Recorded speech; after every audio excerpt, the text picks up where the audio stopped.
Hello everyone, welcome back to my channel, or welcome to my channel if you're new here. My name is Zara and I'm a fifth year medical student studying in Nigeria, West Africa.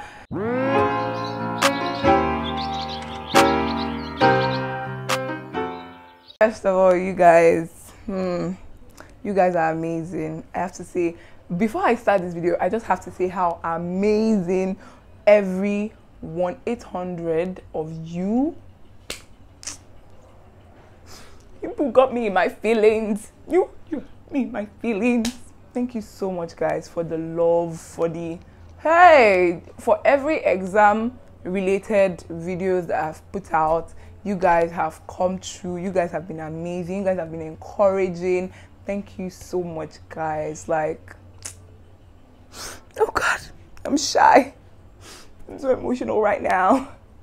I have the best subscribers in the world. Like, any other YouTuber can go and argue with their subscribers, but I have the best subscribers in the world. You guys are so amazing, for all your comments, for the outpour of love. Hey, you guys touch me in my SA node. Anyway, how you guys doing? I hope you guys are fine. Well, God, you guys, in this video we're going to be talking about realities or expectations versus the realities of being a first year medical. I mean, when I was a first year medical student, what I expected and the reality of it. How do we start this now? Let's back up a little bit to second MB days.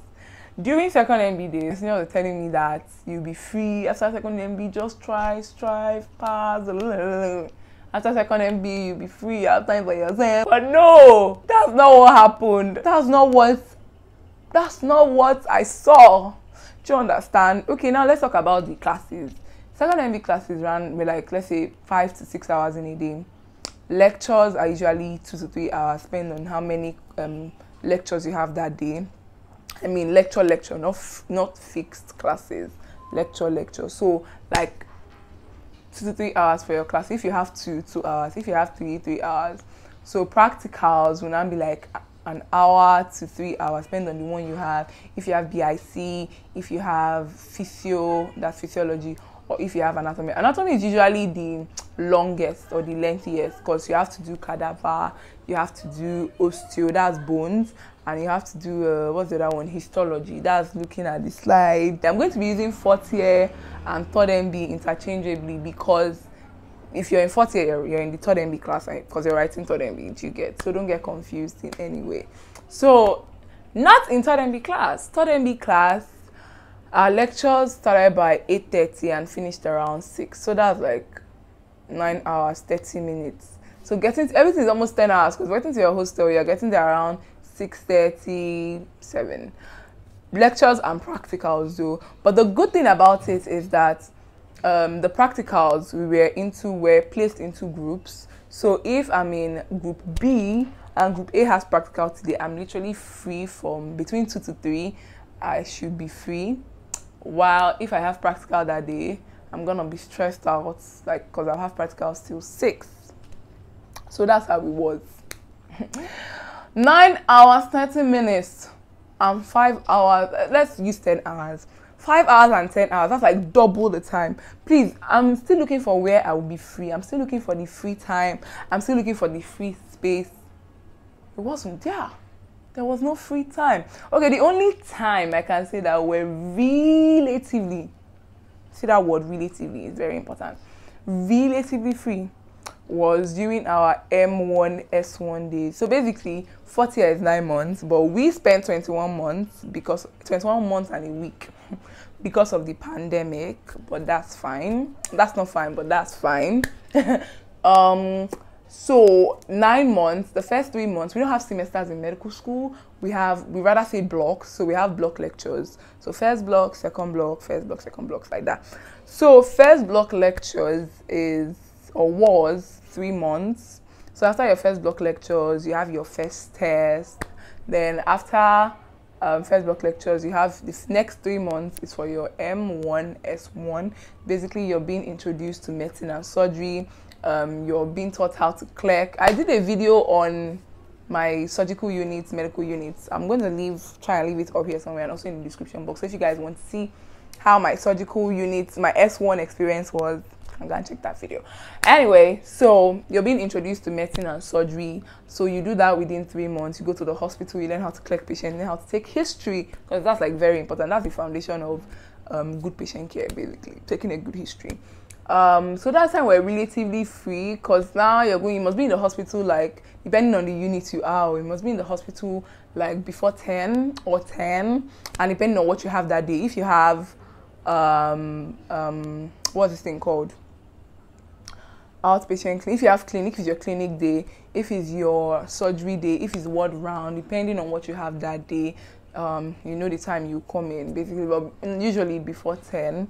So, and we can close around depending on the unit you're in, and how they like you and your group. So you can close between 2, 3, sometimes 4, 5. Let me be honest, sometimes 4, 5. So that was the time that I think we're relatively free and we had a few things to do, but it wasn't that long. It was like let's say 12 weeks. It wasn't that much of a time. It was just 12 weeks. So after that, we started our second block lectures, wrote our tests, wrote the second test after our second block lectures. So that was like the time we're relatively free. Other than that, every other time was just stressful. And the other time we're relatively free was during the pandemic, because we all went home. But like fourth year proper is not a free class. And people will tell you, oh, after this, your life will be easier. That's a lie, because this third MB wasn't easy at all. It was very stressful. It was very strenuous, because pathology is bulky, pharmacology is bulky. I kind of understand why they put certain things together, like why they put anatomy, physiology, and biochemistry in second MB class. It makes sense, because you're trying to do the foundation, you get. So you're trying to learn the organization of the body, anatomy, the functioning, physiology, and the chemistry of the body. Biochemistry, it makes sense.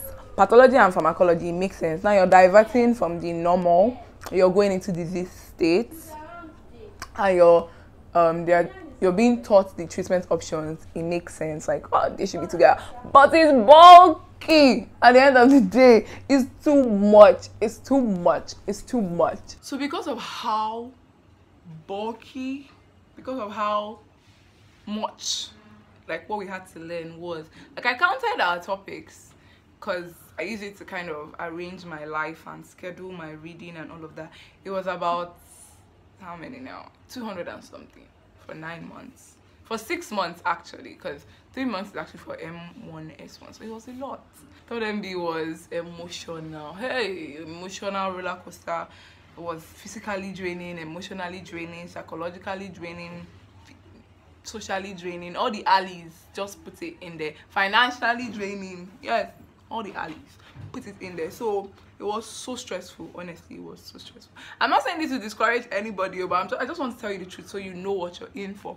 Then let's talk about the difficulty of the course. Like, how difficult was it? First of all, I didn't know how difficult it was, because it's not like I went and say, oh, someone tell me how difficult this is. Sometimes I don't know. I don't like to know these things. Like, don't tell me that this is difficult, or don't tell me that this lecturer, like, I want to know about, like, for example, now I want to know about what to expect, but not like I'll now use what you say to now say, oh, this is what I should expect. You get? I don't know if that makes sense. But basically, what I'm trying to say is that if I'm getting into a class, I want to know about what to expect. Like, okay, if I'm in this class, what should I do? What should I not do? How should I go about these things? I'm going to take your advice, what you give me. I'm going to hold it in these hands, and I'm going to use my right hand and get my own experience. For example, now getting into 4th year, people told me that, oh, this lecturer is this lecturer can be this lecturer can be that. They didn't really say it to discredit the lecturer, but just to prepare you beforehand. This lecturer is that, this lecturer is that, this lecturer is that. But I didn't use that to determine whether I'm going to enjoy this lecturer's topic, if I'm going to like the lecturer. It's not even my, I don't need to like a lecturer to pass his course, honestly. I just need to enjoy his classes. Like, try to enjoy his classes and understand what the person is saying. That's all, period. And that's all you need. Honestly, you don't need to like a lecturer or a professor or a doctor that is teaching you before you pass their courses. You just need to learn to try to enjoy what they are teaching. That's all. Find new ways of trying to, you know, improve on your desire to learn something, because when you have a desire to learn something or to do something, you will do it. Honestly, that's how it works for me. If I have a desire, like a strong desire to do something or learn something, I will learn it, I will do it, and it has been wonderful, honestly. Generally, they were more of bulky and plenty than like actually difficult. So yes, definitely some of them will be difficult because this is your first time coming across it. This is your first time learning these things. Like, you're telling me about breast cancer, you're telling me about multiple myeloma. I have never heard of this thing before. I've heard about it just in passing, but I don't know what it is. Now you're going in depth on it, so it can be a little difficult at first, but if you just calm down and try to understand it on time. Keyword here is on time, not when it's like a week to the exam or 2 weeks to the exam, you're trying to understand something. Is going to be a fruitless journey, honestly. So the bulkiness of, for me, it was how bulky was not really in this, because I tried to start early. So now here's my advice going out to anybody who is in 40 or who will be in 40 very soon, is that try and start early. Okay, let me divide this into academic and personal. So academically, try and start early. I mean, if you start classes today, try and read what you have today. Never let the week's work get into the next week. Don't procrastinate. I mean, if you have 2 lectures today, try and finish that 2 like revise the 2 lectures. You must not use your textbooks per se to just try. Now you were in class, hopefully and thankfully you paid attention while you were in class. All you have to do now is try and put this thing in your permanent memory, because now it's like in your temporal memory. Try and, it's not even memory yet, it's in your temporal knowledge. Try and put it into memory, basically. That's what I'm trying to say. So what I used to do then was that if whatever I have on Monday, I read it on Monday. Whatever I have on Tuesday, I read it on Tuesday. Whatever I have on Wednesday, I read it on Wednesday. Whatever I have on Thursday, I read it on Thursday. Whatever I have Friday, read it on Friday. So Saturday and Sunday is like my balancing day. Let me call it balancing day. Yeah, balancing day. Basically what I do is now that, for example, Mondays are usually the days that I have more topics to finish, because Mondays I can have about 4 or 5 lectures on Mondays. So I may not be able to finish that 4 or 5, so I may finish 2 or 3 depending on how exhausted I am. Guy, in this class you have to be disciplined. You have to be disciplined, because man, it's going to be discipline that is going to keep you consistent. Discipline is going to keep you consistent. It's going to keep you on your feet. That's it. So Mondays, if I have 5 lectures, I may read only 2 or 3. Then Saturday and Sunday, I will now try and fix whatever outstanding topics I need to read on the weekend, because weekend is also my resting day. The weekend is also the day that I plan for the next week. So I try as much as possible to try and finish whatever I have that week, so that it doesn't encroach into the weekend. But sometimes it does. Like, for example, on Monday or on Wednesday, if the material is so like plenty, like you can have like 200 and something slides, 300, and you're still struggling to understand slide 10. Do you understand? So sometimes they encroach into the weekend. So it's to start early and also take your test seriously. Hey? Please don't be one of those people that think that, oh, let's just be going, oh, exam, we'll see in the exam, No, your test has a total of 30 marks. That's all your CAs. You have a total of 30 marks. If you have 25, yes, it's possible. You can have 25 over 30. If you have 25 over 30 or have 20 over 30, what you're looking for now, if you just want to be an average student because you have a lot going on in your life, you're not looking for distinction, you're not looking for A, all you need is 30 over 70 to make up 50. Or don't be borderline, please be above borderline. So all you need is 35 to make up 55. Please don't be borderline, just try and strive to be at least 5 marks away from the average. This is very, very important, very good. So it's It's work is doable, it's workable, my dear. I'm telling you, believe me, it's workable. I told myself that I will always try and strive to be above average in all my tests. Like every single test I try to be above. Like I should not even be 50. If you get, I should not even be borderline. I try. Is discipline and smart work and consistency. And that's it. That's all you need in medical school. You just need to be disciplined and consistent. Period. And you will pass. You will pass. So don't take your CAs for granted. Take it very seriously. Every test is an opportunity to get 100 over 100. Every test is like a fresh page. It's an opportunity to get every single thing in that test. Do you understand what I mean? Take it very seriously because it's going to help you. It's going to help you. You might just need 1 mark, like to just pass average when they do your cumulative, and it might be your test that will come to your rescue. So take your test seriously. Try and don't allow the week's work to encroach into the next week. Finish the work today. If you have the work today, finish it today. Like don't let it jump into the next week, because you don't, for unforeseen circumstances or for unforeseen reasons, you need to finish today's work today. I mean, don't or this week work this week. Don't let it coach into next. You don't know what will happen next week. You don't know how busy you'll be. You don't know what might come up that may require attention. Because right now a lot of medical students are not just doing medicine alone. They're doing medicine, and for example, I'm doing medicine on YouTube. If I want to still be consistent on YouTube, now that I want to add an extra upload days, like I want to have 3 upload days, I have to be intentional and disciplined about my studies, because I have to remain a medical student to give you guys medical content. Do you understand what I mean? So especially when you have other things to do aside medicine, you have to be NEPA, no problem. You have to be consistent. You have to be consistent. You have to be disciplined. You have to, even if it takes discipline to sit down on your decks and study, you can do it. If I can do it, you can do it. So personally, what will I say? What advice will I give you personally? Okay, anything. this 410B class is already a stressful class. Just looking at the timetable, how you have classes from 8:30 to 6 is already mentally stressful. Like you're already stressed just thinking about the amount of time. In fact, you're spending your entire daylight in class, so it's already stressful. So what I did was that anything that would pose as a threat, I will sort it out during the weekend. I mean, for example, I sort out my food the weekend before the week, so I know what to eat every day. If I'm buying food, I know what to buy.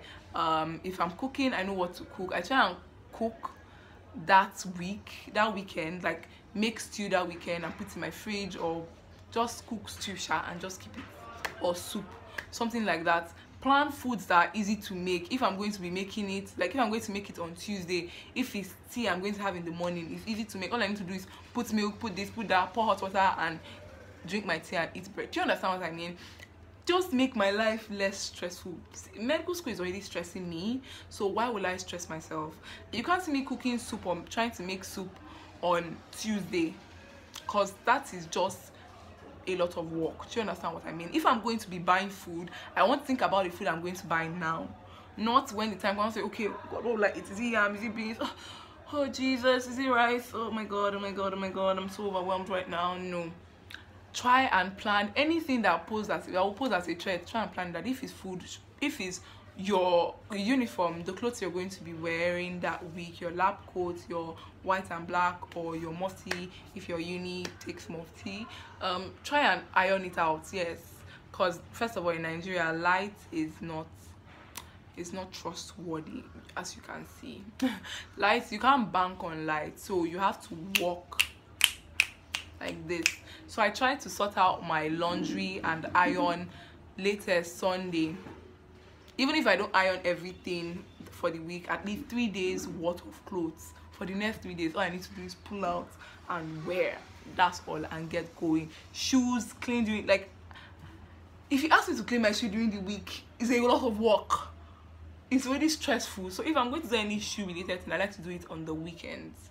What else? Anything that would just seem stressful to do, try and do it during the weekend, because weekend is, for me, the weekend is my rest day, is my errand day, is my planning for the next week day. It just makes your life easier. I mean, when you come back, you already know that, okay, I'm going to be hungry when I come back, so I already have what to eat. All I need to do is warm it on microwave. That's stressful too, but there's nothing you can do about that. Or I have to eat noodles, I have to make noodles. You make noodles and you eat. That's all, period. And just be going your way. Like, anything that is going to stress you, sort it out. Sort it out. So that's my advice for this year, honestly. I wish you guys the best of luck. Anybody watching this and will be in fourth year or is already in fourth year, I wish you guys the best of luck in your endeavors in pathology and pharmacology. The Lord is with you. The Lord be with you. If I can do it, I'm going to tell you what my mentor told me. If I can do it, then you can do it also. Okay, never give up on yourself. Be disciplined, stay consistent, stay committed, and you pass. You do well, in fact, with a distinction. With a distinction. Thank you very much, guys, for watching this video. It felt nice pointing this out. Probably, most likely, I may do a video with my classmates talking about their experience in fourth year. If you like to see that video, do comment below and I'll do that video for you guys. Yes, you guys, because I'm here for you 100%. Every day, sometimes, not anytime, but sometimes. Yeah, thank you very much, guys. I'll see you guys in my next one. If you're new here and you have not clicked the subscribe button, I honestly don't know what you're waiting for, because guess what, when I post another video, you're going to watch it. So why not just subscribe already? So just subscribe by clicking the subscribe button down below, and I'll see you guys in my next one. I love you guys as always. Bye.